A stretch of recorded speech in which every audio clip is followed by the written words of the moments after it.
Alright guys, so today we're going to be doing a video on how to install a front mount intercooler on your Juke. This is the same intercooler kit that I showed you guys how to make in the How to Make Your Front Mount Intercooler kit. They're also the same exact kit that's available on thefastreligion.com. We've got Angela back again. We're going to throw this on her car and I'm going to show you guys every single step that you have to do in order to put this on your car. Alright, so the first thing we have to do is take off the front bumper, and to do that we're going to take off these 6 clips up here. Just take a flathead screwdriver, or if you have the specialty tool, the clip removal tool, which makes it really easy to do.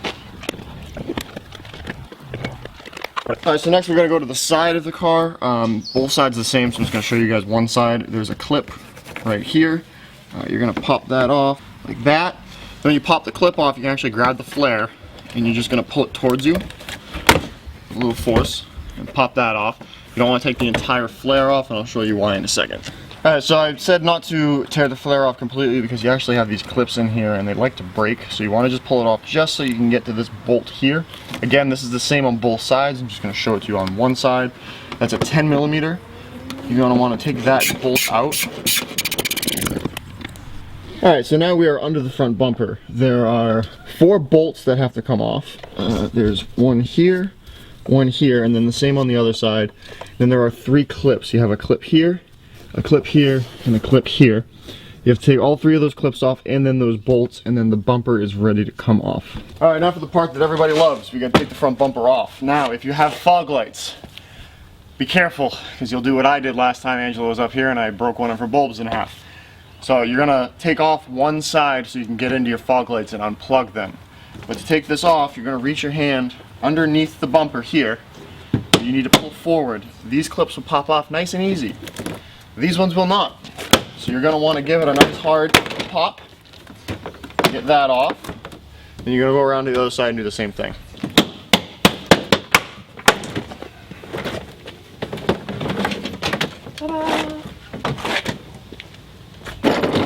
Now there are these wind deflectors or guides, whatever you want to call them. There's one on each side. They have 2 clips holding them on, one up here and then one down towards the bottom. You're going to want to remove these. They will not work with the intercooler kit. Don't freak out. It's not really that big of a deal. They hardly do anything as it is. So on this side, there's an extra step, which is remove the cold air intake because they suck.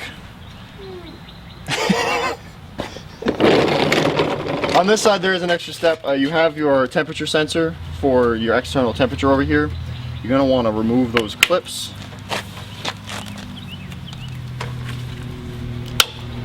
And then you want to remove the wind deflector.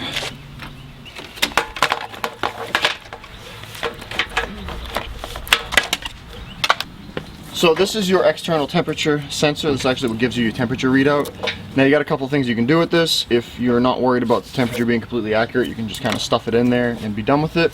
But if you do give a crap, you're going to take some zip ties and you're going to zip tie it right to your AC wiring right here. That way it still works properly. Alright, so I'm going to show you guys a quick trick to make life easier while you're doing this. You want to take 2 zip ties of standard length. You're going to stick them together. You're going to put it through the AC line and your horn mount. And you're going to zip tie that together. Then you're going to take 2 more zip ties, standard length. You're going to put those together. And you're going to go through this bracket over here, up through this mounting tab for your grill. You're going to zip tie that together. Now, why are we doing that? We have to take the lower cross radiator support off. So your radiator and AC condenser are going to want to drop. So this holds all that up so you don't have to fight with it. Alright, so now we got to remove this lower cross radiator support. It's 4 bolts. There's one here, one over there, and then there's one on each side going straight up. In order to get the one straight up out, you got to take these front ones out first. Depending on the year of your Juke and where you are in the world, it's either going to be a 17mm or an 18mm.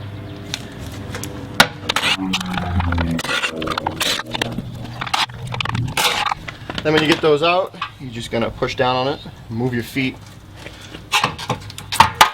pops right up.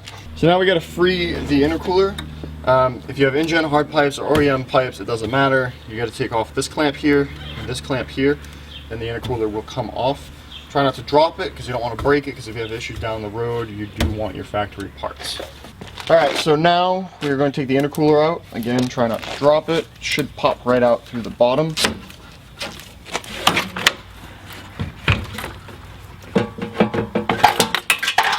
Alright, so now we're going to put the cooler on, and you're going to have, with this kit anyway, there's two brackets. There's one short one, one long one.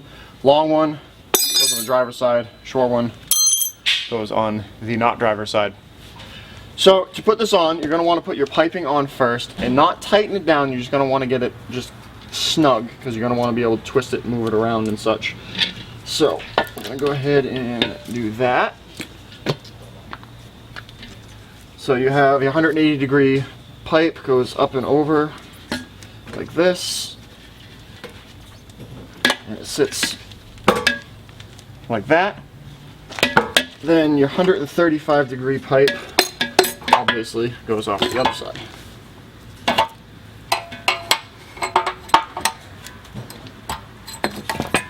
Okay, so we're going to snug up these clamps so it doesn't pop off, and I'm going to show you a cheap cool little magic trick. Now, a smart observer will see that I did that before I put the brackets in. But if you'll notice, if I bring the camera back here, the intercooler is holding itself up by the piping. So it's not that big a deal. Alright, now we got to put the brackets on, which is the challenging part. There's holes underneath that you'll kind of feel when you start putting everything together. The brackets just reach them. The camera's not going to be able to see them, so I'm not going to kind of show you where they are. But you're going to just put the brackets on, bolt the brackets in, straighten the turbo out, and that's pretty much it. That's how complicated this is. It's that simple. Yeah. All right, so we've got the cooler all on and mounted. We can cut the zip ties that we put on there earlier. And now we put the front bumper back on and take it around and see if there's any leaks. But that's pretty much how easy it is to throw that on there.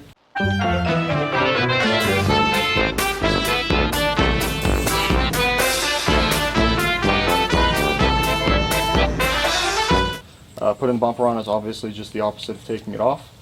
The way you'll tell if you have a boost leak is if you have no power. If you have a boost gauge, you obviously would be reading less boost than normal. If the car stumbles and stutters, you might have a problem.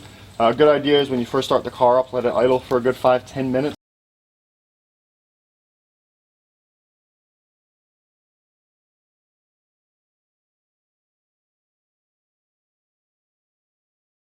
So that it can relearn some of the short-term fuel trims, so you don't have any drivability concerns. But that's it. Hey guys, thanks for watching the video. Make sure you go check out the new website we have up, thefastreligion.com. You can get all kinds of merch, decals, and you can also read more about the builds we're doing. In the meantime, why don't you check out these other cool videos that we have going on, and make sure you hit that subscribe button.